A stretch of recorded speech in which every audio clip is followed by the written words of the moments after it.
The fluorescent lights of Lenox Hill Hospital flickered softly above Sienna Marlowe as she lay trembling in the delivery room, her breaths uneven, her gown damp with sweat. The cries of her newborn twins filled the sterile space, 2 tiny lives she'd fought so hard to bring into the world. For a brief moment, warmth washed over her. She thought Grayson Holt, her husband, would walk in, take her hand, wipe her tears, and whisper that everything was going to be okay. Instead, the door swung open, and he stepped in wearing his tailored charcoal suit, looking as if he'd come straight from a board meeting rather than the birth of his own children. His expression was ice. "Sienna," he said flatly, not even glancing at the babies. He held a leather folder in one hand, a folder she recognized from his office, where he kept merger contracts and termination papers. Her pulse spiked. What is that?" she whispered. He placed the folder on her lap. "Divorce papers." Her blood ran cold. "Grayson, I just gave birth. Our children—" "They'll be fine," he snapped. "But I can't keep living like this. Your fragile emotions, your constant needs, the money I'm pouring down the drain, I'm done." Tears fogged her vision. "You promised we were a family." "A mistake I'm correcting." He pulled a Mont Blanc pen from his pocket and clicked it with the same ease he used signing off million-dollar deals. "Sign them, Sienna." She looked toward the incubators where the twins slept, so small they seemed made of glass. Her heart clenched. "You're leaving us? Right now? After everything?" A shadow of impatience crossed his face. "Actually, someone is waiting for me." The name hit her like a blade. Aubrey Langford. The woman whose perfume Sienna had smelled on his shirts. The woman rumored to be the key to saving his dying company. "Grayson, please don't do this," she begged, voice cracking. But he was already turning away. "You'll survive, Sienna. You're good at clinging to things." The door closed behind him with a soft click. Too soft for the destruction it carried. Sienna collapsed against the pillows, her sobs silent but shaking her whole body. Alone. Abandoned. Minutes after childbirth. A nurse rushed in, startled. "Honey, are you okay? What happened?" Sienna couldn't speak. She could only clutch the papers, her tears staining the ink. Far down the hallway, Grayson strode confidently toward the elevator, where Aubrey waited in a white coat and diamond earrings, smiling as if she'd won. She hadn't. Not yet. Because at that same moment, outside Sienna's room, a man in a navy suit quietly approached the nurse's station, asking for her. His briefcase bore the crest of Marlowe Global Holdings, and he carried news that would change everything. "I'm here for Mrs. Sienna Marlowe," he said. "She is now the sole heir to a $68 billion empire." Grayson had just divorced the richest woman he'd ever meet, and he didn't know it yet. Sienna Marlowe lay in the dim postpartum room, the hum of machines blending with the soft whimpers of her newborn twins. The world felt muffled, as if wrapped in thick cotton. Her eyes were swollen, her throat raw from holding in too many tears she hadn't been allowed to release. She had imagined this moment, becoming a mother, would be the beginning of everything good. Instead, it felt like the end of whatever life she thought she had. A billing nurse stepped in with a clipboard. "Mrs. Marlowe, I'm sorry to bother you, but we need to confirm payment arrangements." "Payment?" Sienna blinked. "My husband, he usually—" The nurse hesitated, sympathy softening her features. "Your husband removed his name from all billing files this morning." Sienna's stomach twisted painfully. "But he just left. He didn't speak to you. How?" "He updated everything online." The nurse bit her lip. "It includes the insurance account." The words hit harder than the divorce papers. Grayson hadn't simply walked out. He had erased himself from every responsibility as efficiently as deleting an email. Sienna instinctively cradled her babies. Her son stirred with a faint cry, and her daughter's tiny fingers curled around the edge of her blanket. They were innocent, fragile, depending entirely on her. The nurse lowered her voice. "If you need financial counseling, we can arrange—" "No," Sienna whispered. "I'll manage." But she didn't know how. Her job at the startup barely covered rent. Her savings were thin. The twins needed diapers, formula, medical checkups, and she had nothing prepared. Nothing except heartbreak. When the nurse left, Sienna tried to stand, but nearly collapsed as her knees buckled. The emergency C-section had left her weak, trembling with every movement. She gripped the rail at the side of the bed, breathing through the pain. A janitor mopping nearby paused. "Ma'am, need help?" "I'm okay," she lied. The truth was, she wasn't okay. She was a new mother, abandoned, penniless, and so overwhelmed she could barely inhale without feeling the sting of betrayal spreading across her ribs. She sank back onto the bed, pressing a trembling hand over her chest. Why wasn't she enough for Grayson? Why weren't the babies enough? Her mind raced with every cruel thing he'd said. "You're too emotional. You drain me. You're holding me back." She'd believed him, too often, for too long. A soft knock interrupted her spiraling thoughts. A nurse peeked in. "Mrs. Marlowe, there's a man asking for you. Says it's urgent." Sienna stiffened. Fear flared. Was it Grayson? Had he returned to take the babies? Her pulse hammered. But when the door opened wider, the man who stepped in wasn't Grayson. He wore a perfectly cut navy suit, his expression respectful, his posture calm. His eyes met hers with a gravity that told her he wasn't here for something small. "Mrs. Marlowe," he said gently. "I'm Landon Pierce, representing Marlowe Global Holdings." Sienna frowned. I don't understand."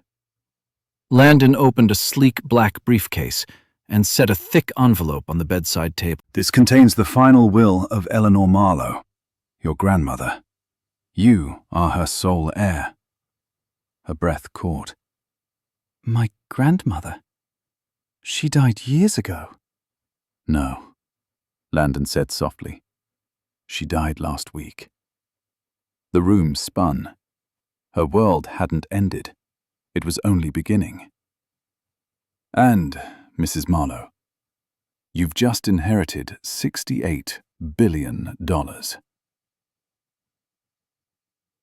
Sienna stared at him, realizing her life was about to shift in a way even Grayson could never imagine. The envelope on the bedside table seemed to glow under the muted hospital lights, as if it radiated a weight far heavier than paper. Sienna Marlowe stared at it, numb, her mind struggling to process Landon Pierce's words. Sole heir. $68 billion. Her grandmother. The grandmother she'd believed was long gone, a distant memory from childhood summers she barely remembered. What do you mean she passed last week?" Sienna asked, voice barely above a whisper. Landon pulled up a chair beside her bed. His posture was formal, but his eyes held a softness she desperately needed. Eleanor Marlowe lived very privately in her later years. She disconnected from most of the family, but she kept records, letters, photos, even video messages for you. "For me?" Sienna blinked. "But she never contacted me. I thought she didn't want anything to do with us." "She did," Landon said quietly. "Your mother chose distance." not Eleanor. The words hit like a tremor beneath her ribs. Her mother had always told her their family was small, broken, that there was no one else left in the world for them. And Sienna had believed it, because what else could she do? Eleanor kept track of your life, Landon continued. Your school, your jobs, even your marriage. His jaw tightened slightly, the first sign that he knew what Grayson had done. Sienna swallowed hard. So she knew everything? Yes. He hesitated. And she prepared everything for the day you might need her. A new wave of emotion rose in her chest, grief, disbelief, and something she hadn't felt in hours. Hope. Landon opened the envelope and slid out a thick document sealed with a silver emblem. This is the official will. It names you as the sole inheritor of Marlowe Global Holdings, its subsidiaries, properties, and equity. Sienna stared. This can't be real. It is very real, he said gently. You're now one of the wealthiest women in the country. The babies stirred in their bassinets, their tiny cries filling the room again. Sienna reached for them instinctively, tears welling in her eyes. Hours ago, she'd believed she'd have to choose between diapers and rent. Now, the world had flipped on its axis. Landon's voice softened. Mrs. Marlowe, I know this is overwhelming, but you won't face it alone. I've been entrusted to guide you. Sienna shook her head. Please, call me Sienna. He nodded once. Then you may call me Landon. For the first time, she almost smiled. A knock sounded at the door. A nurse peeked in nervously. Miss Marlowe? There's someone insisting on seeing you. He says it's urgent. Sienna's stomach twisted. Who? The nurse stepped aside. Grayson Holt strode into the room, disheveled, tense, and with a desperate gleam she had never seen before. Sienna, he breathed. We need to talk. Now. Grayson had lost her once, but what he wanted now would change everything again. Grayson Holt stood at the doorway as if he had every right to be there, as if he hadn't walked out on his wife minutes after she brought 2 children into the world. His suit jacket was wrinkled, his hair slightly disheveled, probably from rushing back once he heard the news. His eyes darted from Sienna to Landon, then to the envelope on the bedside table. There it was. The moment he realized he'd made the biggest mistake of his life. Sienna, he said breathlessly, why didn't you tell me? Her stomach tightened. Tell you what? She asked, her voice thin but steady. He stepped closer. Don't do that. Don't pretend you didn't know. Your grandmother, your fortune, everything. You should have trusted me. Landon rose slowly, positioning himself between them with an air of calm authority. Mr. Holt, this is not an appropriate time. Mrs. Marlowe just delivered 2 infants. You need to leave. Grayson ignored him entirely. I came back because I regret how things ended, he said, softening his tone, trying to slip back into the charm he once used to win her. We can fix this. Our family deserves a chance. Our family? Sienna's laugh was weak, disbelieving. You abandoned us before the ink on their hospital bracelets was even dry. I was overwhelmed, Grayson insisted. I reacted out of stress. My company— Your company, she echoed. Always your company. The twins began to fuss, their cries echoing like tiny accusations. Sienna reached for them, instinctively shielding them from the man who had walked out on them without a second thought. His gaze flickered, calculating. We should be together for their sake. A stable home. You mean my inheritance, she cut in. That's what brought you back. The mask slipped from his face for a split second, long enough for her to see the truth she had tried to ignore for years. Grayson didn't love her. He loved what she could give him. Sienna, he murmured, lowering his voice, as if they were co-conspirators.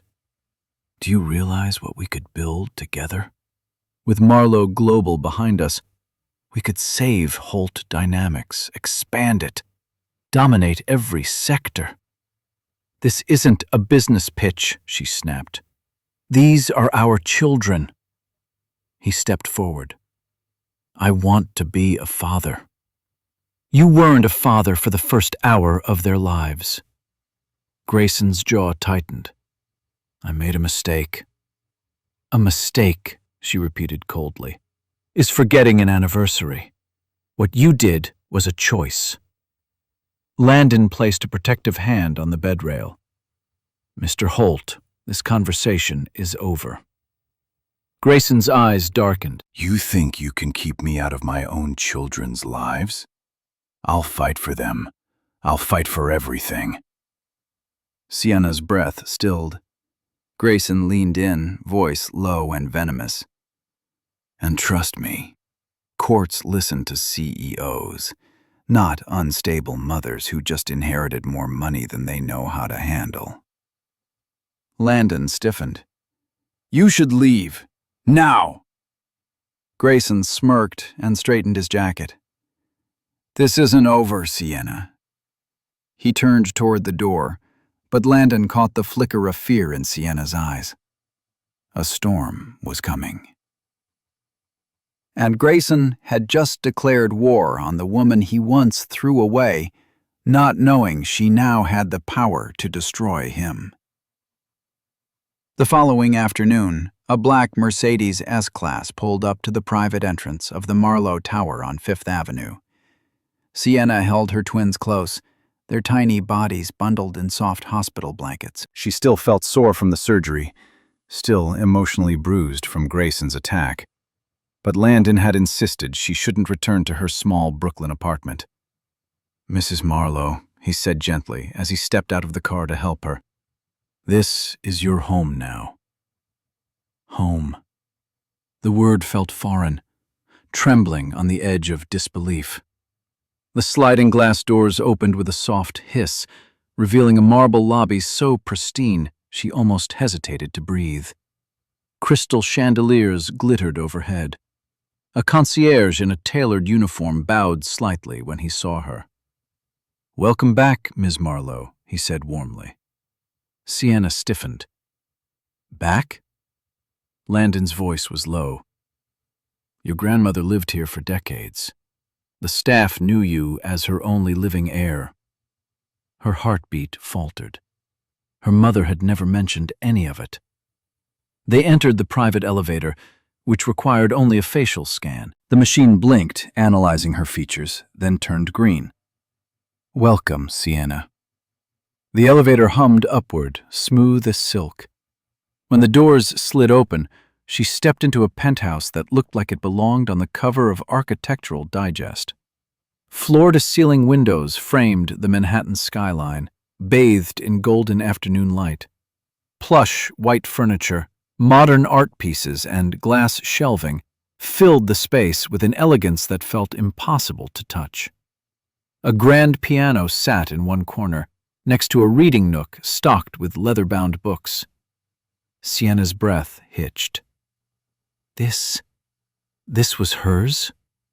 And now it's yours, Landon replied softly. She walked forward slowly, each step stirring memories she didn't know she still had. The faint smell of vanilla candles, the soft jazz playing from the speakers, a vase of lilies just like the ones her grandmother used to keep. She swallowed hard. Why didn't she ever reach out? Landon hesitated. Your mother kept you away. Eleanor respected her choice, but she never stopped caring. There are letters, videos, everything she saved for you. Tears blurred Sienna's vision. For the first time since the divorce papers hit her lap, she didn't feel completely abandoned. A soft chime echoed from down the hall. Landon adjusted his watch. "The nursery," he said. "Your grandmother prepared it years ago, just in case." He led her to a room painted in warm creams and golds. 2 cribs sat side by side, handcrafted with tiny initials carved into them. SM. For the children of the Marlowe legacy. Sienna pressed a hand to her mouth. "She knew. She believed I'd become a mother someday."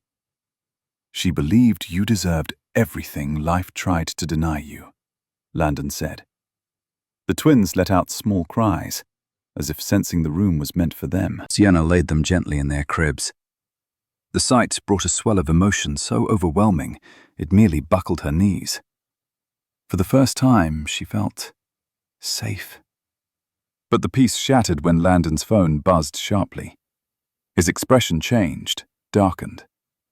"What is it?" Sienna asked. He exhaled slowly. "It's Grayson.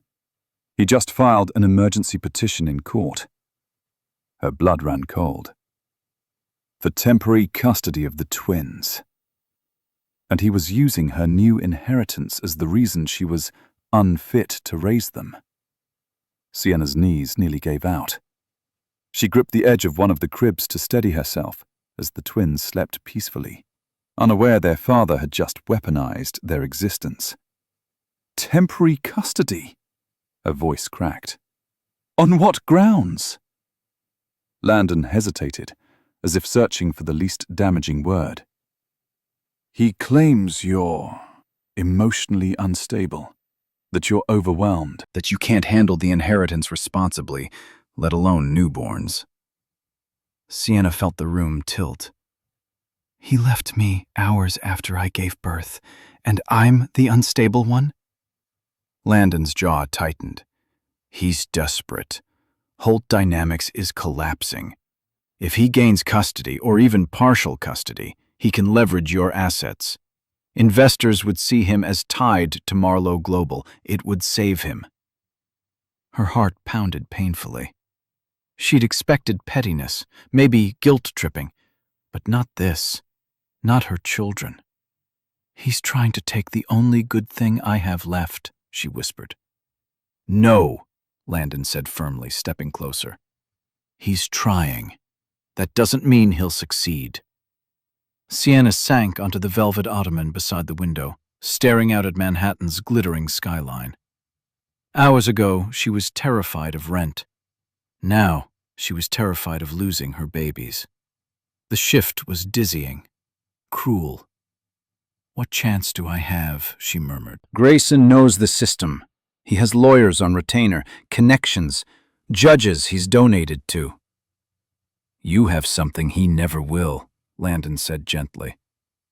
Sienna looked up. "What?" "The truth." She let out a shaken breath, fingers twisting in her lap. "Truth doesn't matter to people like him. He's charming. He lies without blinking. And her voice fractured. "I still look like the woman he broke." Landon crouched so he was eye level. His voice softened. "Sienna, listen to me. Your vulnerability isn't weakness. It's evidence. The court will see what he did. Walking out moments after birth, removing himself from insurance, filing a petition when you're still healing from surgery. These aren't the actions of a father. They're the actions of a man trying to save himself." She didn't respond. Her throat was too tight. Landon continued, "I'll bring in the best legal team Marlowe has. Not corporate attorneys, family law specialists. And we'll gather everything, every message he sent, every disappearance, every financial move he made. You won't face this alone." A tear slid down her cheek. "Why are you helping me this much?" His expression flickered with something she didn't yet recognize. "Because your grandmother wanted someone loyal by your side.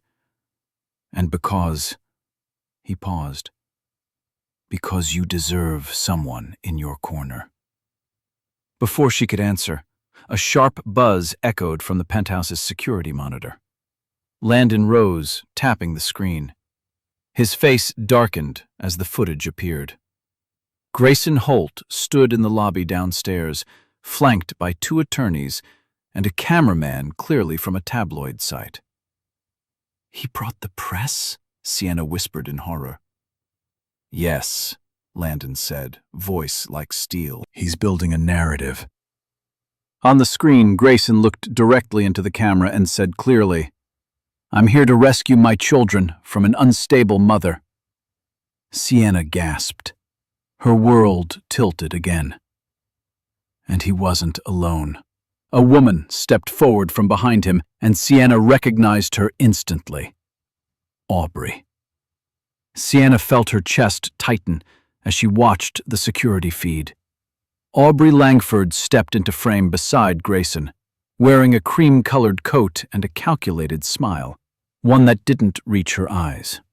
Reporters swarmed around them, microphones raised, cameras flashing like angry sparks. "What is she doing here?" Sienna whispered, her palms growing cold. Landon exhaled slowly. Aligning herself with Grayson. If Holt Dynamics collapses, her father will cut her off. She needs a narrative that protects her reputation. On screen, Aubrey clutched Grayson's arm, gazing sympathetically into the cameras. "This is a heartbreaking situation," she said sweetly. "Mr. Holt simply wants what's best for his newborn children. He's deeply concerned for their safety." Safety. As if Sienna were a threat, rather than the woman he abandoned hours after surgery. A reporter shouted, "Is it true the mother recently inherited billions? Is that why you're here?" Aubrey tilted her head, faux sadness clouding her expression. "Money changes people, and sudden wealth can destabilize already fragile individuals." Sienna staggered backward. "She's painting me as unstable, as unfit." "She's building a case," Landon growled. "A manipulative, disgusting one. And they're using your inheritance as ammunition." Before he could say more, the penthouse intercom buzzed sharply. "Mr. Pierce?" The concierge's voice crackled through, strained. "Mr. Holt is demanding access. He says he's legally entitled to see the children." "Absolutely not," Landon snapped. "Do not let him up." "Yes, sir." Sienna's breath trembled. "I can't face him, Landon. Not like this, not with all those cameras outside." "You won't," he said firmly. "He won't get near you." But Sienna knew Grayson. He didn't quit, not when he wanted something. And right now, he wanted control over her, over the children, over her inheritance. The elevator dinged somewhere deep in the building. Sienna startled. "Did he get through?" "No," Landon said quickly. "You're safe. He doesn't have clearance." Safety. The word felt fragile, like a bubble waiting to burst. The twins began to cry in the nursery. Sienna moved toward them, lifting her daughter first, holding the tiny body against her chest. Her son's cries followed, desperate and sharp. As she rocked them gently, she whispered, "I won't let anyone take you away. I promise." Behind her, Landon paced, his phone pressed to his ear. "Yes, activate the legal team immediately. File for protective measures, and get a restraining directive drafted. I want it ready before morning." A pause. "No, she's not going anywhere near him." Sienna watched him, struck by the steadiness in his voice. For the first time in years, a man was fighting for her, not for power, not for money, but for her protection. Landon hung up and turned toward her. "He's escalating," he said. "So we will too." Before she could answer, the penthouse lights flickered, then went completely dark. Sienna froze. "What's happening?" Landon's voice dropped to a whisper. "Backup generators should have kicked in. Someone tampered with the system." A moment later, the elevator in the hallway dinged, but they hadn't called it. Footsteps echoed toward the penthouse door. And someone, or several someones, were coming straight for Sienna and the twins. The penthouse was swallowed in darkness, the Manhattan skyline glowing faintly through the floor-to-ceiling windows. For a moment, all Sienna Marlowe could hear was her own heartbeat pounding in her ears and the soft whimpers of her newborn twins. The blackout wasn't accidental. She knew it. Landon knew it. "Stay close to me," Landon whispered, stepping between her and the entrance. Sienna clutched her daughter to her chest, while her son lay swaddled in a bassinet she pulled close with her free hand. Panic surged up her spine like ice water. "Who could override the building's system?" she whispered. Landon's jaw flexed. "Someone with access codes." Or someone who paid the right person, meaning Grayson. A faint hum passed through the penthouse walls, the elevator descending again. Someone was using it repeatedly, trying different floors, testing access. "They're scanning for entry points," Landon murmured. Sienna's breath trembled. "Why would he go this far?" "Because he's losing everything," Landon replied. "And desperate men are reckless." Suddenly, a dull thud echoed from the hallway. Then another, heavy, deliberate, like someone testing the penthouse door. Sienna stepped back instinctively. Landon picked up his phone. "Security isn't responding. Someone jammed internal communication." The thuds grew louder, more insistent. Sienna's voice cracked. "He's going to break in." "No," Landon said, though his tight expression betrayed uncertainty. "He can't override the manual lock." At that moment, the lock clicked. A cold, metallic sound. Released. Sienna's blood ran cold. "Landon, behind me!" His voice sharpened like steel. The penthouse door creaked open 2 inches. A shadow moved in the sliver of light from the hallway emergency lamps. Then a woman's voice drifted inside. "Oh, Sienna, darling, are you home?" Aubrey. Landon stiffened. She's using her father's connections. They got the override code. The door swung open wider, and Aubrey stepped in, heels clicking on the marble floor as if she owned the place. 2 men in dark suits followed, private security hired by the Langford family. "Well," Aubrey said cheerfully, brushing imaginary dust from her coat. "this place is stunning. I can see why you'd want to keep the children here. Shame you're overwhelmed." Sienna's trembling eased, replaced by a sharp flare of anger. "Get out of my home." Aubrey smiled sweetly. Grayson just wants to see his children. The press downstairs needs a statement, you understand. "This is illegal," Landon snapped. "You're trespassing." "Oh, please," Aubrey laughed lightly. "Judges adore Grayson. You're a new billionaire with no stability and postpartum hormones. Do you know how quickly courts remove children from fragile environments?" Sienna's vision blurred with fury. "I'm not fragile." "No?" Aubrey stepped closer, eyes glinting. "Then prove it." Before Sienna could respond, her son began to cry, a loud, distressed wail that pierced the tension. Aubrey's smile widened cruelly. "See? Even he knows something's wrong." Landon moved protectively in front of Sienna. "If you take one step closer, I will—" Aubrey lifted a hand. Her security guards reached inside their coats. Not weapons. Documents. Custody documents. Pre-signed, stamped, time-sensitive. Aubrey smirked. You have 2 choices, sweetheart. Hand over the babies voluntarily, or watch Grayson do it publicly in front of every camera in Manhattan.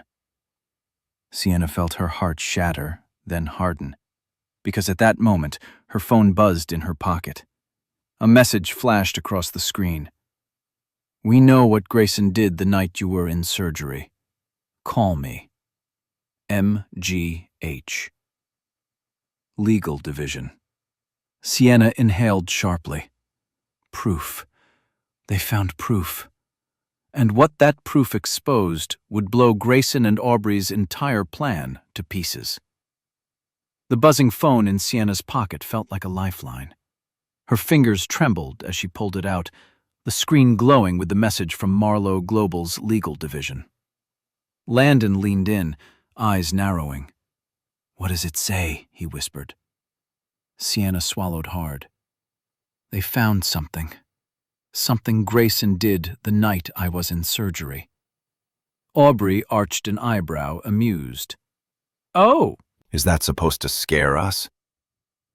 But for the first time since she entered the penthouse, uncertainty flickered across her expression. Landon lifted the phone gently from Sienna's hand, reading the message twice. His brows hardened, sharpening with intent. This could be a turning point. Aubrey laughed. "Please, nothing you find will matter. Judges trust fathers, successful ones, and Grayson is—" "You mean was," Landon corrected. "Holt Dynamics is collapsing." Aubrey's jaw twitched, annoyance cracking her polished composure. Sienna took a shaky breath. "I need to call them. Now!" But before she could dial, the security guards stepped closer, blocking her path. Aubrey held up a manicured hand. "No calls," she said. "We're in negotiation mode, sweetheart. Wouldn't want you spreading false accusations."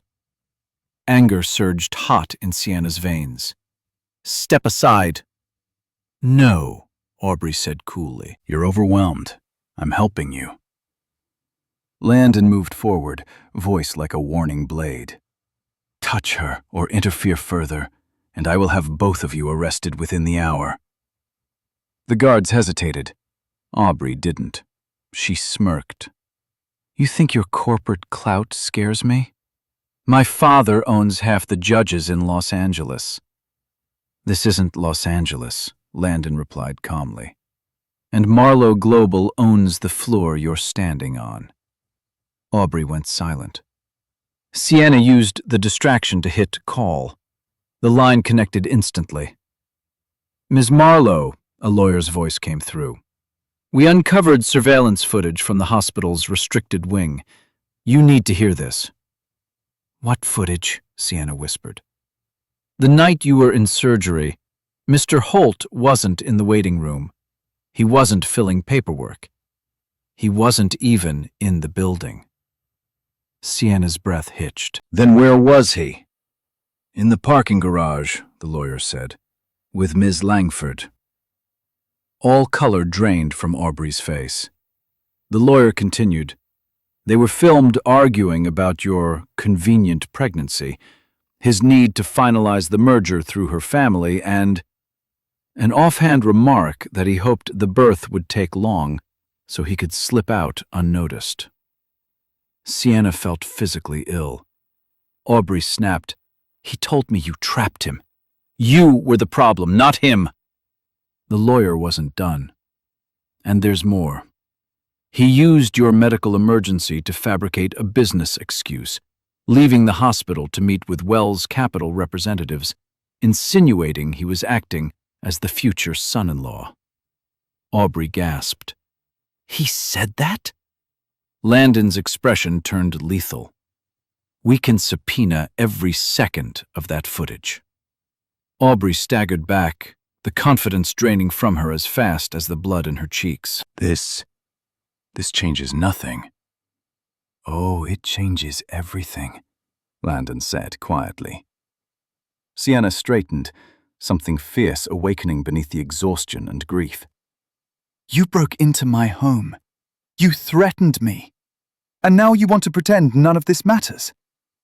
Aubrey's lips trembled. Landon stepped forward. "Leave, before we make this very public." Aubrey hesitated. But then the elevator dinged again. This time, it wasn't security. It wasn't legal. It was Grayson. And he had no idea the truth was already unraveling around him.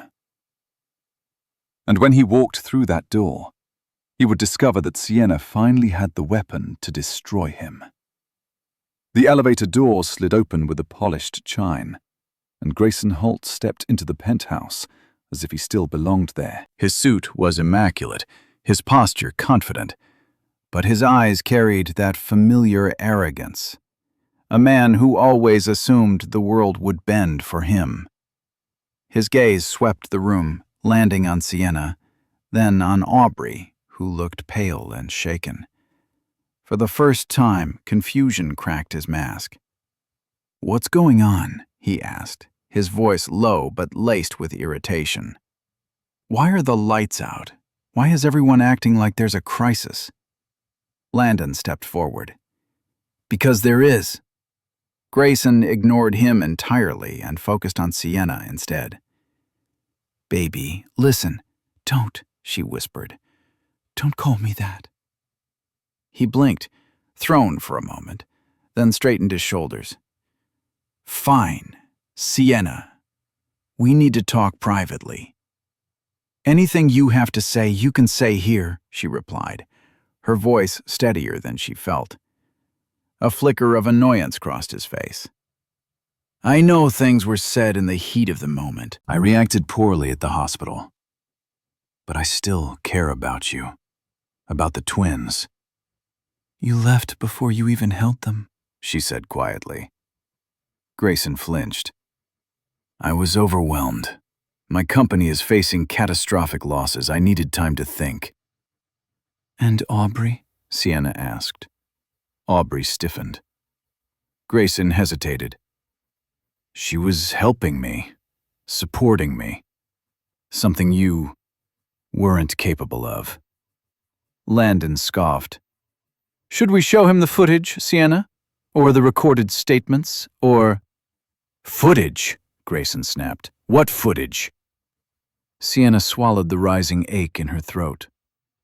"The footage of you in the hospital parking garage, with Aubrey, while I was in surgery." For the first time, true panic sparked in his eyes. No, that's taken out of context." "Really?" Sienna whispered. "Because you told her you wished the birth would take longer so you could finish your deal with Wells Capital." Aubrey gasped again. "You told me she trapped you, that she faked the timing. You lied to both of us, Grayson." He turned on her instantly. "You were the one who said—" "I said nothing," Aubrey snapped. "You said everything because you were desperate." Landon folded his arms. "And now everything you said is in our possession." Grayson paled. "You can't use that in court. That's private property, illegally obtained." "It was recorded by hospital security," Landon said smoothly. "Completely legal." Grayson's eyes darted around the room, searching for an escape. "You tried to take my children," Sienna said, stepping forward. Her voice was no longer shaking. It was steel. "You called me unstable, unfit. You tried to break into my home." Grayson lifted his chin. "I did what I had to do." "No," she said softly. "You did what you always do. You chose yourself." The twins began crying again, as if sensing the tension. Sienna turned toward them instinctively, and Grayson took a half-step forward. "I want to see them," he said. "No," Sienna replied. "Not tonight, not like this." Grayson's voice lowered into a dangerous whisper. "Then tomorrow we settle this in court." Landon stepped between them. "Perfect. We'll bring everything." But Grayson wasn't done. He slowly smirked. "You think you've won because you have proof? You have no idea what I still control." Sienna felt a cold shiver trace her spine. And Grayson's next move would be so low, so cruel, it would push Sienna into a war she never wanted to fight. The penthouse finally regained power just after Grayson stormed out with Aubrey and her security team trailing behind him. But the restored lights did nothing to ease the heaviness pressing against Sienna's chest. The moment the elevator doors closed, it felt as if the walls had caved in, trapping her in a storm she didn't ask for. She stood in the middle of the living room, clutching the edge of the marble counter as waves of exhaustion washed over her. The twins slept again, miraculously, thanks to Landon's calm guidance. But she could still hear their earlier cries echoing in her pulse. Landon approached her slowly. "You need to sit. You've been through too much today." "I can't," she whispered. "Grayson isn't done. I saw it in his eyes, that look he gets when he's cornered. He's planning something worse." Landon nodded grimly. "I know, but we'll be ready." Sienna exhaled shakily. "He said he still controls something. What does that mean?" Landon's expression tightened. Holt Dynamics has deep connections in the media, and Grayson has never hesitated to use the press as a weapon. "If he can't win in court, he'll try to destroy your reputation publicly." Sienna's stomach twisted. "He already started." Landon guided her toward the sofa, handing her a glass of water. "Whatever he throws at you, we'll counter it." But the water shook in her hand. "What if he convinces people I'm unstable? What if he gets the court to believe him?" "You have evidence," Landon said, "and you have people who will stand with you." She looked at him then, really looked at him. The way his eyes softened when she cried. The way he positioned himself between her and danger without hesitation. The way he said "we" instead of "you." No one had ever done that for her. But before the moment could settle, Landon's phone buzzed violently. He checked it, and the color drained from his face. "What?" Sienna whispered. "What happened?" Landon hesitated. "Grayson moved faster than I expected." He handed her the phone. A breaking news headline flashed across a major network, one Grayson had influence over. "Sienna Marlowe's billion-dollar breakdown. Sources claim new heiress struggles with postpartum instability." Sienna's breath caught painfully. The article continued with fabricated quotes from anonymous staff, implying she had erratic mood swings, hallucinations, and emotional episodes, all designed to make her look unfit for motherhood. "He's trying to destroy me," she whispered, voice trembling. "This will spread everywhere." Landon's jaw hardened. "We'll issue a statement immediately, and we'll file a defamation suit." But the phone buzzed again, and again. Notifications flooded in, messages from news outlets requesting interviews, gossip accounts tagging her name, strangers online debating her entire life. Her world wasn't just collapsing privately anymore. Now it was being torn apart publicly. "What am I supposed to do?" she asked, tears spilling freely. "How do I fight someone who has no limits?" "You stay standing," Landon said, his hand resting gently on hers. "Because he expects you to fall." Before she could answer, a loud knock rattled the penthouse door. Landon rose instantly, tension coiling through his body. "Stay with the babies." Sienna froze. The knock came again, harder this time. And then a voice. "Mrs. Marlowe, this is Child Protective Services. We received an urgent report." Sienna's blood turned to ice.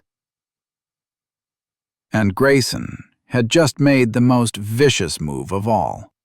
He sent the state after her children. Sienna froze as the words echoed through the penthouse. "Child Protective Services. We received an urgent report." Her lungs stopped working. For a full second, she couldn't even blink. Her twins slept in the nursery, innocent, fragile, unaware that their father had weaponized the state to tear them from the only parent who loved them.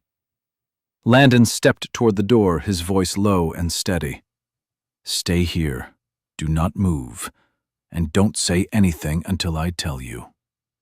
Sienna nodded weakly, hugging her arms around herself to keep the panic from pulling her apart.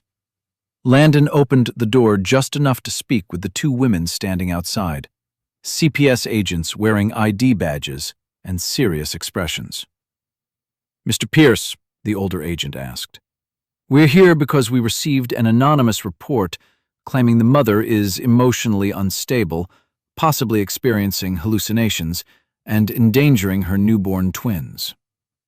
Landon didn't flinch. "I'm the legal counsel for Mrs. Marlowe. These accusations are false and part of an ongoing harassment case." The younger agent glanced at her tablet. "We were told she recently inherited billions and has been spiraling. There's mention of erratic behavior, blackouts, screaming episodes." "Fabricated," Landon said sharply. "A coordinated attack by her estranged husband." The older agent pressed her lips together. "Be that as it may, we must check the welfare of the children."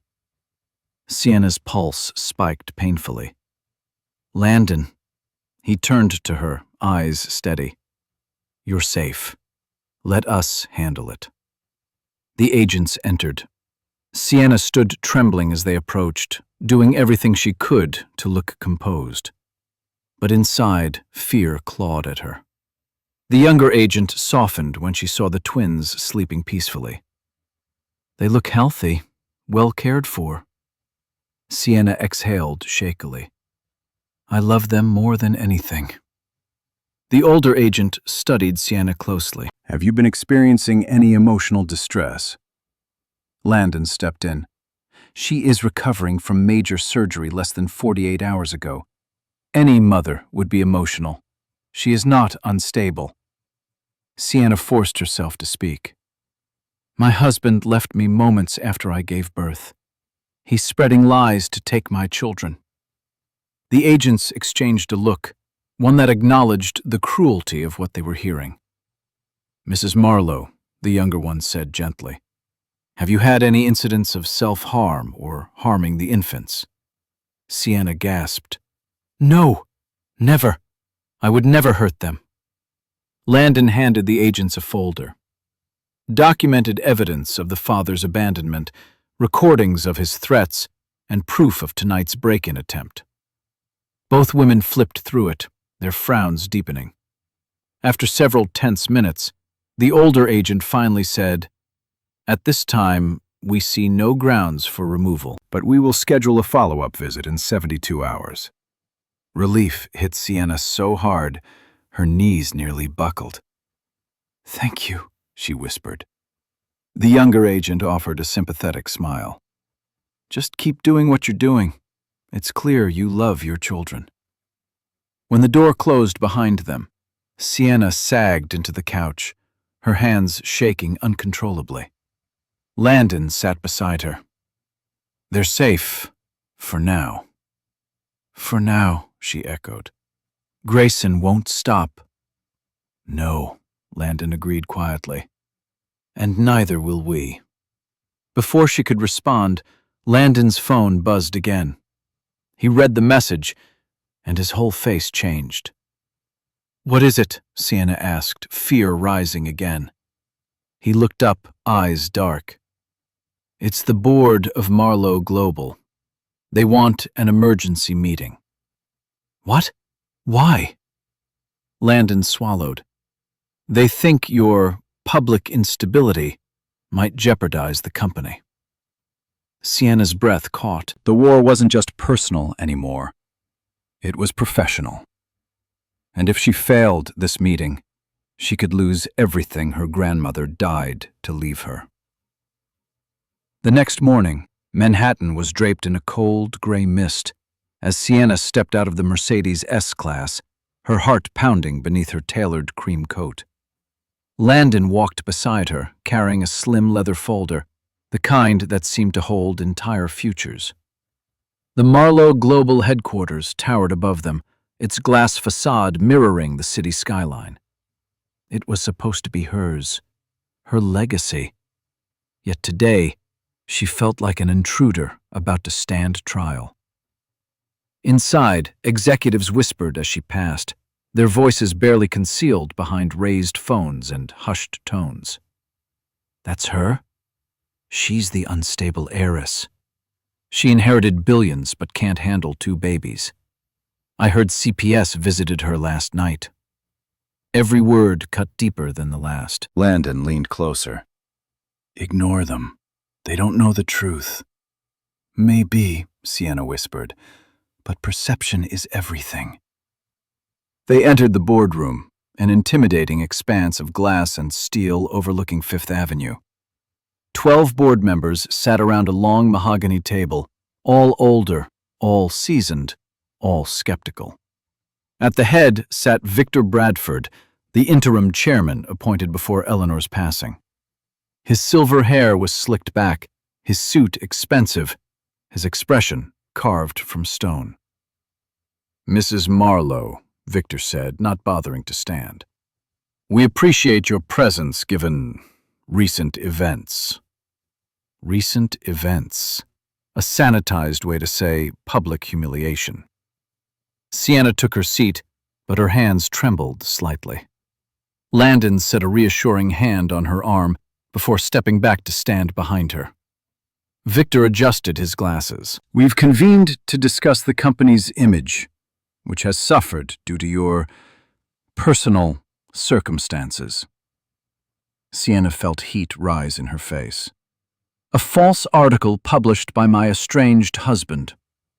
Regardless," Victor continued bluntly, "the board is concerned, investors are anxious, and Marlowe Global cannot be jeopardized by emotional instability." A few members nodded. Sienna swallowed hard. "My grandmother entrusted me with this company. She believed I could lead it." "Your grandmother was sentimental," Victor said. "Business is not sentiment." A sharp ache pierced her chest. "I'm capable." "You're untested," another board member interjected. "And public perception is not in your favor." Victor clasped his hands. "Therefore, we propose appointing a temporary guardian of your shares and authority until you are more stable." Sienna's breath caught. "A guardian? I'm 27. "A legal adult." "This is about optics, not age," Landon stepped forward. "This is illegal. You cannot strip control without cause." Victor smirked. "Care to test that? The bylaws allow reassessment if an heir threatens shareholder value." A murmur of agreement traveled around the table. Sienna felt her throat tighten. "You're stealing what my grandmother built." "We're preserving it," Victor replied calmly. Her vision blurred, not with tears, but with fury. She wouldn't let them erase her like Grayson had tried to. Suddenly, the boardroom doors swung open.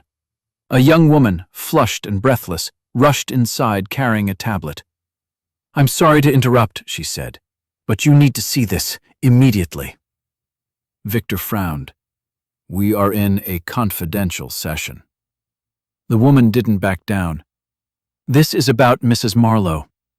Sienna's stomach twisted. "What is it?"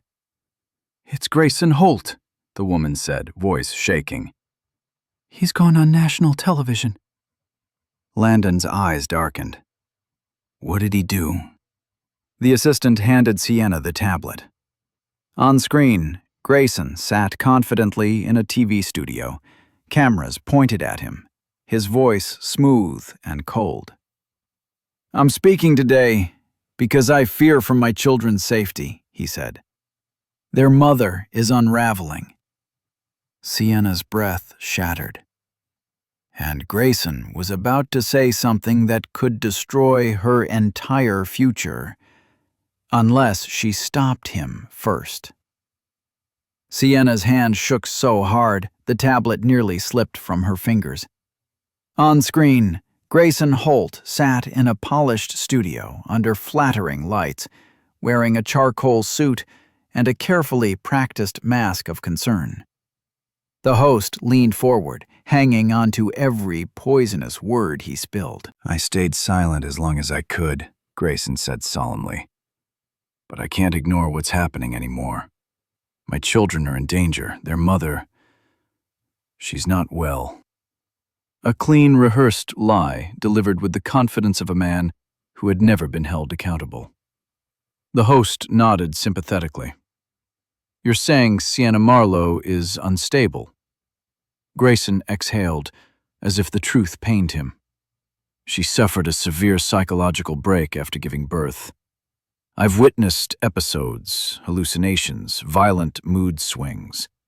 I filed for custody because I fear she could harm herself or the twins. The studio audience gasped. Sienna's breath hitched, her throat burning. How can he say that? Victor Bradford folded his arms. Perception is power, Mrs. Marlowe. This interview will influence investors. Your leadership is now a liability. Landon shot him a lethal glare. You're basing corporate decisions on a tabloid performance? But Victor wasn't interested in fairness, only optics. And Grayson had just handed him ammunition. The host continued. You also mentioned concerns about her sudden inheritance. Grayson nodded gravely. $68 billion is a lot for anyone. But for someone already fragile, it's destabilizing.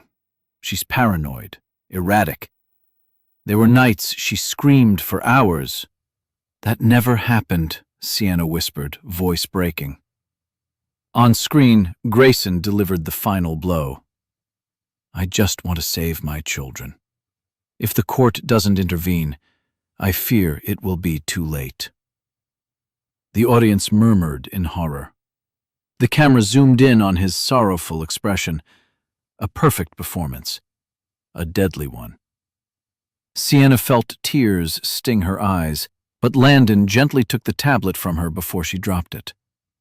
This changes everything, Victor said coldly. Until this is resolved, the board cannot allow you to represent the company.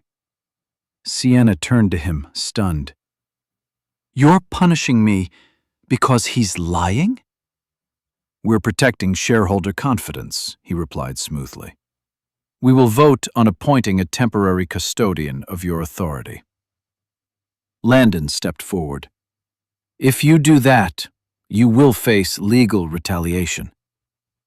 Victor didn't blink. We'll take our chances. Sienna stared at him, her jaw trembling, not with fear, but with a rising fury that tasted metallic on her tongue. My grandmother trusted you, and this is how you repay her? Victor didn't flinch. Business is business, Mrs. Marlowe. Something inside her snapped, not in weakness, in awakening. She rose slowly, her voice quiet but razor-sharp. Landon, get the footage ready. All of it. Landon nodded. And schedule a press conference, she added. Victor's eyes widened. What are you doing? Fighting back, she said. The world heard his lies. Now they'll hear the truth. Before Victor could protest, the boardroom doors burst open again. A security guard rushed in, breathless. Mr. Pierce, Mrs. Marlowe, you need to see this, now. Landon stiffened. What happened? The guard swallowed hard. It's Grayson. He's just arrived at the courthouse. With a judge. Sienna's blood ran cold. And he was trying to get an emergency order to take the twins before she could defend herself. The courthouse loomed ahead like a gray monolith, its stone steps slick from the morning drizzle. Sienna's heart pounded as Landon helped her out of the Mercedes, the twins safely at home with two trusted Marlowe security officers. She should have been resting in bed, recovering from childbirth. Instead, She was here, dragged into a war she never wanted. "Stay close to me," Landon murmured, opening an umbrella above them. "He's trying to blindside you. We can't let him." Inside, the courthouse corridors buzzed with urgency. Reporters lined the hallway, cameras flashing the second they noticed her. Questions flew like arrows. "Mrs. Marlowe, are you mentally unfit to care for your twins? Is it true CPS visited you last night? Why did your husband flee the hospital during your surgery?" Sienna lifted her chin even as her knees trembled. She refused to give Grayson the satisfaction of seeing her break. Landon gently pushed the reporters back as they made their way toward the family courtroom. But the moment they rounded the final corner, Sienna's breath hitched. Grayson stood waiting, perfect suit, perfect hair, perfect mask of paternal concern. Beside him was Judge Abernathy, a man known for conservative rulings and long-standing connections to corporate families. A setup. A carefully staged ambush. Grayson's lips curved into a sympathetic smile. "Sienna, you made it." Landon stepped between them. "We're here to oppose any emergency orders." Judge Abernathy lifted a hand. "Given the circumstances and recent media attention, I find it necessary to hear both parties immediately." Sienna opened her mouth, but Grayson spoke first because he always did. "Your Honor, I fear for my children. Their mother is overwhelmed, untreated, and emotionally volatile. She refused to let me see them. She locked herself away in a penthouse for days." "That's not true," Sienna snapped. "I was attacked. CPS came because you lied." Grayson interrupted smoothly. "I'm concerned she's unstable. Look at her. She's exhausted, pale, Trembling. Landon objected, voice sharp. "She's recovering from major surgery. That's not instability." But Grayson wasn't finished. He pulled out photos, ones taken last night, zoomed in through the penthouse windows, when the lights flickered and Sienna held the crying babies, looking distressed. Aubrey must have taken them. Sienna's stomach twisted. Grayson handed them to the judge. "These images show erratic behavior. This is not a safe environment for newborns." Judge Abernathy studied the photos impassively. Landon immediately countered. "We have hospital footage proving Mr. Holt abandoned his wife during surgery, lied about her condition, schemed with Ms. Langford, and attempted to break into her residence." The judge raised an eyebrow. "Is this footage verified?"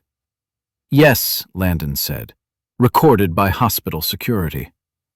Before Judge Abernathy could respond, the courtroom door burst open. A woman hurried in, one Sienna recognized instantly, the head of CPS from last night. "Your Honor," she said breathlessly, "I'm here because I must formally correct the record." Grayson stiffened. The CPS director continued. "The report filed against Mrs. Marlowe was false, malicious.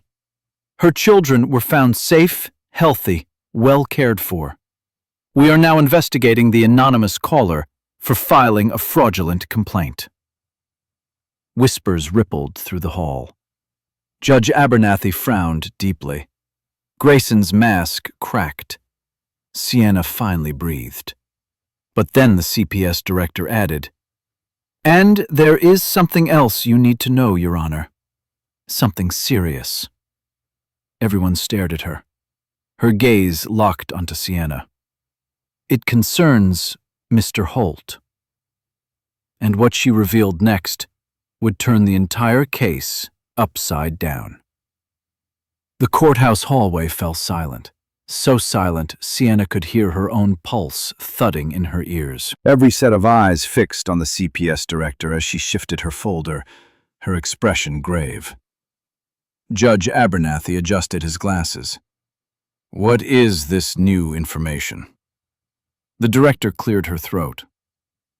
"While reviewing the anonymous report, We cross-referenced the caller's number with prior complaints, and we discovered a pattern. She paused, meeting the judge's gaze. The same number submitted multiple false reports over the last 4 years, always targeting the same individuals. Women connected to Mr. Holt. A murmur rippled through the corridor. Grayson's face drained of color. That's absurd. I haven't finished, the director said sharply. She opened her folder and pulled out printed call logs.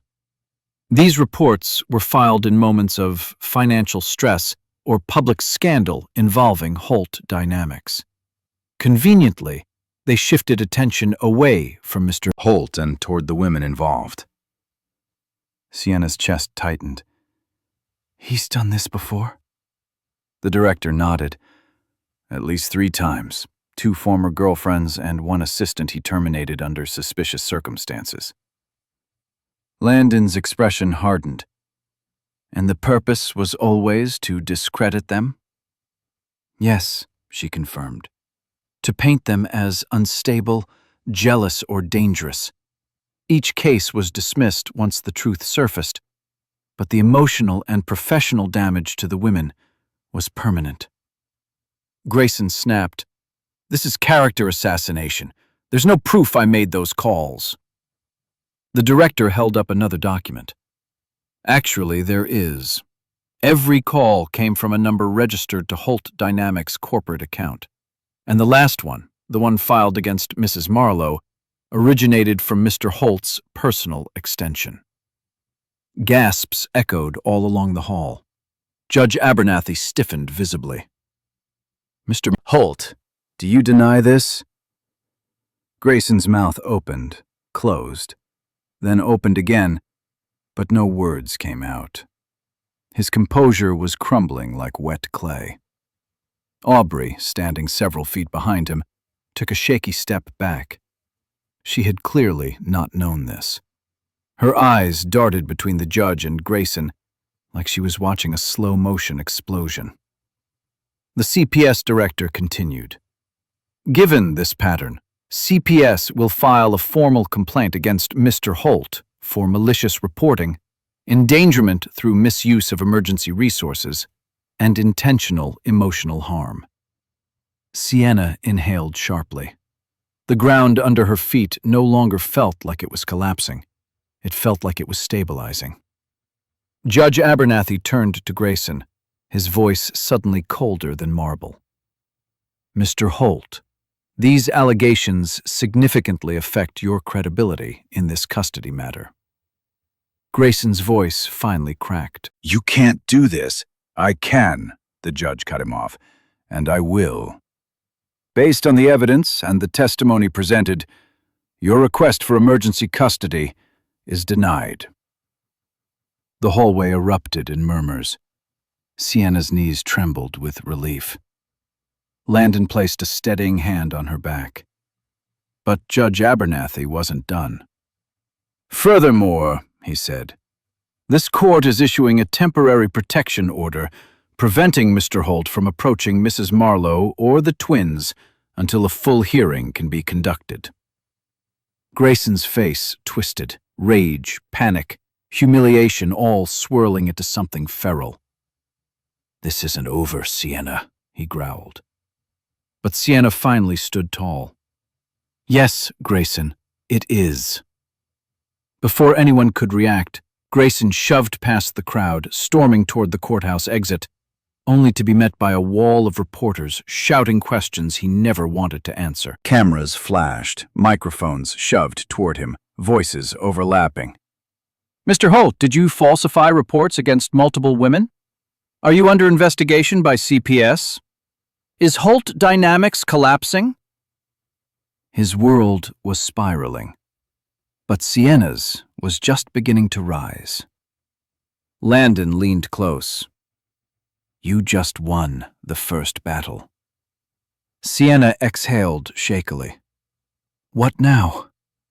Landon's phone buzzed. He checked it, and his expression shifted again. "Sienna, we have a bigger problem." Her stomach dropped. What happened now? He turned the screen toward her. A headline flashed. Marlowe Global stock falling rapidly. Board blames heiress's public scandal. And if she didn't act fast, she could lose the entire empire before the day was over. Sienna barely had time to breathe before the car sped back to Marlowe Global headquarters. The city outside the tinted windows blurred into streaks of silver and blue, matching the hollow ache spreading in her chest. Stock is dropping fast, Landon said, scrolling through his phone. The board is panicking. Bradford is already rallying votes to strip your authority. Sienna pressed a hand to her sternum, steadying her breath. He's using Grayson's interview as leverage. Exactly, Landon replied. He's framing you as a liability. If the stock continues to fall, the board will call an emergency vote. And if I lose that vote, I lose the company. Yes. The elevator doors opened onto the top floor. Through the glass walls, she could already see board members gathering, their gestures sharp and frantic. As Sienna entered the boardroom, the chatter died instantly. Victor Bradford stood at the head of the table like a king, waiting to dethrone a rival. Mrs. Marlowe, he said, voice clipped. Your presence is required. The situation is urgent. Sienna lifted her chin, hiding the tremble in her hands. I'm aware of the situation. Victor tapped the tablet in front of him. Our stock has fallen 8% since Mr. Holt's interview aired. Investors are questioning your stability and competence. I have evidence proving Grayson lied, Sienna replied. Footage, reports, legal documentation. That may help in court, Victor cut in. But markets react to perception, not truth. The board murmured in agreement. Landon stepped forward. If you remove Mrs. Marlowe, you open yourselves to a massive legal and financial backlash. Her controlling shares were granted directly by Eleanor Marlowe. Attempting to sidestep her authority could trigger a trust violation.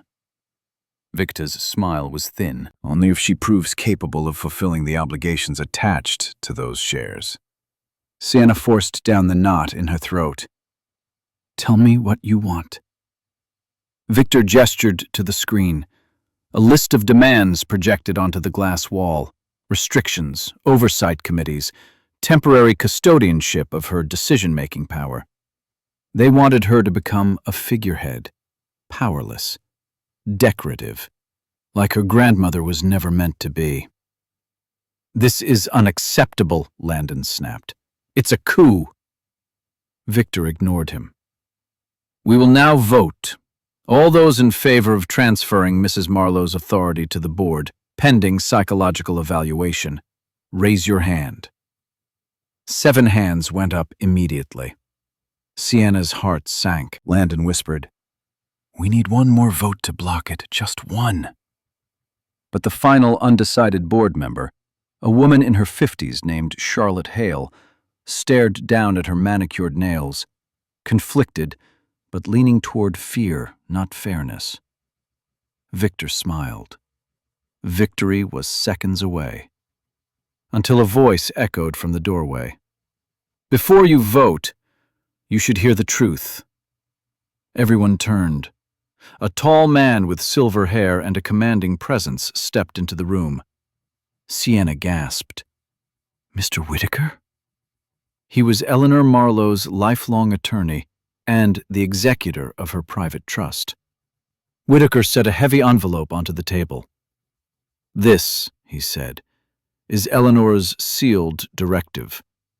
It contains instructions for moments exactly like this.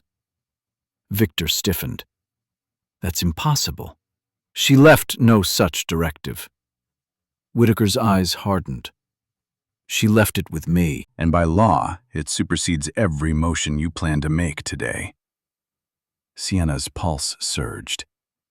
Because what was written inside that envelope would shift the entire balance of power, and no one in that room was prepared for it. The boardroom fell into a stunned silence as Mr. Whitaker placed the sealed envelope on the polished mahogany table. Even the city noise outside seemed to hush, as if New York itself leaned closer to hear what came next. Victor Bradford's voice cracked slightly. "This is highly irregular. Eleanor never mentioned a directive." Whitaker's expression didn't stir. "Eleanor Marlowe anticipated betrayal long before any of you imagined it. She understood power. She understood greed. And she knew one day her heir would face wolves dressed in suits." A few board members shifted uncomfortably. He slid the envelope toward Sienna. "Mrs. Marlowe, this is addressed to you." Her breath hitched. For a moment she simply stared at her grandmother's elegant handwriting. Steady, looping strokes she hadn't seen in decades. Her throat tightened as she carefully opened the seal. Inside was a letter and a notarized document stamped with the Marlowe crest. Sienna unfolded the letter slowly. "My dearest Sienna, if you are reading this, it means the world has finally revealed its teeth." Her eyes blurred with tears as she continued reading. Eleanor had written about strength, about survival, about the burdens placed on women who inherited empires men believed should belong to them. She warned her granddaughter that power would draw enemies, and sometimes those enemies would be people pretending to protect the company. Sienna's fingers tightened around the paper. Eleanor's final lines struck like lightning. "I grant you full, irrevocable authority over Marlowe Global. Any attempt to remove you shall be considered a violation of my trust, and the company will be immediately transferred into a private foundation under your sole control. The board will lose all voting rights. Permanently." A gasp rippled across the room. Victor lunged forward. "This is outrageous! That would dissolve our governance structure." Whitaker held up the notarized document. "This wasn't merely a letter. This was legally executed, witnessed, and filed with a private trust court. If the board attempts to remove her without incontrovertible cause, Marlowe Global ceases to be a public company. You all lose your positions." Charlotte Hale, previously undecided, leaned back with wide eyes. "Eleanor planned for this," she whispered. "She planned for predators," Whitaker corrected, "and she knew exactly who would reveal themselves." Victor's face flushed crimson. "You think we're predators? We are trying to stabilize the company." Landon stepped beside Sienna. "No, you are trying to steal it from her." Victor pounded his fist on the table. "This changes nothing." "This changes everything," Sienna said quietly. Her voice was different now, steady, resonant, unmistakably in command. She rose from her seat, Eleanor's letter in hand, and faced the board. "I will not step aside. I will not surrender my authority. And from this moment forward, Marlowe Global will be led by integrity, not manipulation, not fear, and not men who seek to profit from my pain." The room vibrated with tension. Victor opened his mouth to argue, but the boardroom doors burst open for the third time that day. A security officer rushed in, breathless. "Mrs. Marlowe, you need to see this immediately. It's about Holt Dynamics." Sienna stiffened. "What happened?" The officer swallowed hard. "It just collapsed, completely. Trading has been halted. Grayson Holt is missing." And when Sienna heard where he was last seen, the final battle became unavoidable. The words echoed in Sienna's mind like a siren. Holt Dynamics collapsed.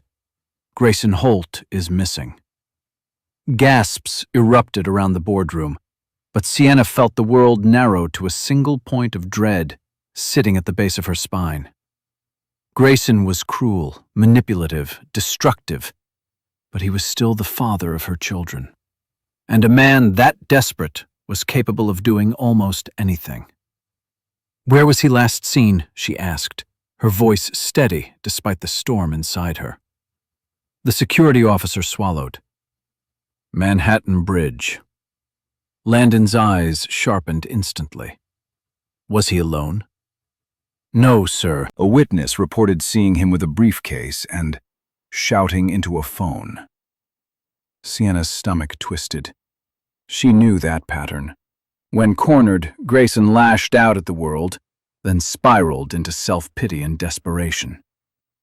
Victor muttered, "If he's gone off the deep end, the press will bury us all." Whitaker shot him a cold glare. "A man's life is unraveling, and your concern is stock value?" Victor shrank back. Sienna stepped toward the elevator. "We're going to find him." Landon placed a reassuring hand on her arm. "You don't have to be involved in this. He made his choices." "He's the father of my children," she whispered. "My babies will grow up one day and ask what happened. I need to know I did everything I could, even if he didn't deserve it." Landon nodded, admiration flickering in his eyes. "Then I'm coming with you." Minutes later, the Mercedes sped across Manhattan as rain began to fall, streaking the windows like a veil. Sirens wailed in the distance. Sienna gripped the armrest, her thoughts racing. "What if he hurts himself?" she whispered. "What if he tries something else?" Landon countered quietly. "Grayson never accepts defeat." As they neared the Manhattan Bridge, police cars and barricades came into view. Officers directed traffic away from the scene. Sienna's breath hitched. They parked, and she hurried toward the railing where a cluster of officers stood. One officer stopped her. "Ma'am, this area is restricted." "I'm Sienna Marlowe," she said, chest rising sharply. "His wife." "Ex-wife," Landon corrected gently. The officer's expression softened. "Mr. Holt is unstable right now. He's on the pedestrian walkway." Sienna pushed forward until she saw him. Grayson stood near the edge, rain streaming down his face, hair plastered to his forehead. The briefcase hung loosely from his hand, his tie crooked, shoulders slumped in defeat. He looked nothing like the polished CEO who humiliated her on national television. He looked lost. "Grayson," she called out. He turned slowly, eyes hollow. When he saw her, something fractured inside him. "Sienna," his voice cracked. "Everything's gone. The company, the money, everything." She swallowed.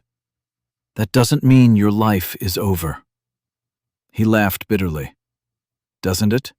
You won, Sienna. You have everything. I have nothing."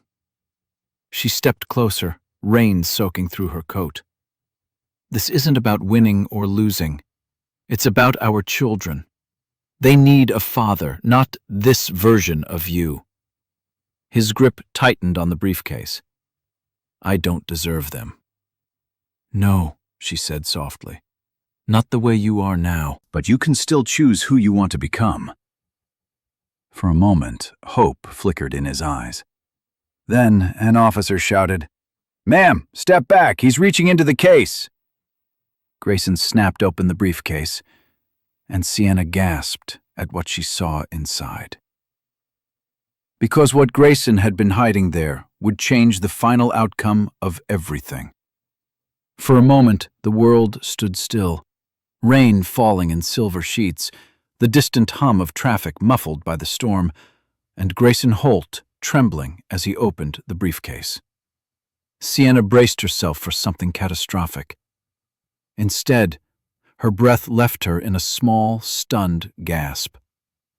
Inside were folders, hundreds of them, stuffed with financial statements, forged signatures, illegal transfers, bribes, investor manipulation, and documents tying Holt Dynamics to years of quiet corruption. Evidence that would destroy him. and evidence he clearly intended to destroy before anyone found. "It's all here," he whispered, voice hollow. "Everything I did, everything I tried to hide. They're going to arrest me, Sienna." Landon stepped closer, rain soaking his suit. "Turn yourself in, Grayson. Face the consequences. It's the only thing left." Grayson looked between them. His ex-wife, the man who protected her, the bridge railing gleaming behind him. He was cornered by truth, exposed in every direction. Sienna softened her voice. "If you ever loved me, if you ever loved them, don't make our children grow up with a tragedy. Make them grow up knowing their father finally chose the right thing." That broke him. Slowly, shakily, Grayson closed the briefcase and stepped away from the railing. Officers rushed to secure it as he let out a ragged breath. "I'm sorry," he whispered, not to Sienna, but to the children who weren't there to hear it. The officers led him away. He didn't fight, didn't shout, didn't look back. For the first time, Grayson Holt finally surrendered to the consequences he spent years running from. Sienna exhaled, her entire body trembling with relief, grief, release. Landon wrapped a steady arm around her, guiding her back toward the car. "You did the right thing," he murmured. "I did what a mother does," she replied softly. "I protected my children." 2 weeks later, sunlight spilled through the grand windows of the Plaza Hotel ballroom as journalists filled the space. Cameras lined the aisle, investors, executives, employees, all waiting. Sienna stepped onto the stage in an elegant navy dress, hair soft around her shoulders, no longer the fragile woman in a hospital gown. Landon stood just behind her, not as a shield, but as a quiet force at her back. She faced the world with calm power. "Thank you for being here," she began. "Today marks a new beginning, not just for me, but for Marlowe Global. The lies are over, the threats are over, and fear no longer runs this company." Applause erupted. She continued. "I stand here not because I inherited billions, but because I chose to rise when the world wanted me broken." More applause, louder this time. "And to my children," she added, voice softening, "everything I build from this day forward is for you." When the conference ended, Landon approached her with a rare, warm smile. "You were extraordinary," he said. Sienna looked up at him, eyes glimmering. "I didn't do it alone." The air felt different, lighter, full of possibility. Landon hesitated, then gently took her hand. "Sienna, when you're ready, I'd like to be more than the man standing behind you." Her heart fluttered, not in fear, but in hope. "For the first time," she whispered, "I think I'm ready for something good." Landon smiled. Outside, Manhattan glowed beneath a clear sky, the kind that only appears after the worst storms have passed. And as Sienna stepped forward into her new life, she knew one thing with absolute certainty. She had survived, she had won, and she had finally come home to herself. And just like that, our story comes to a close. But you're still here with me, aren't you?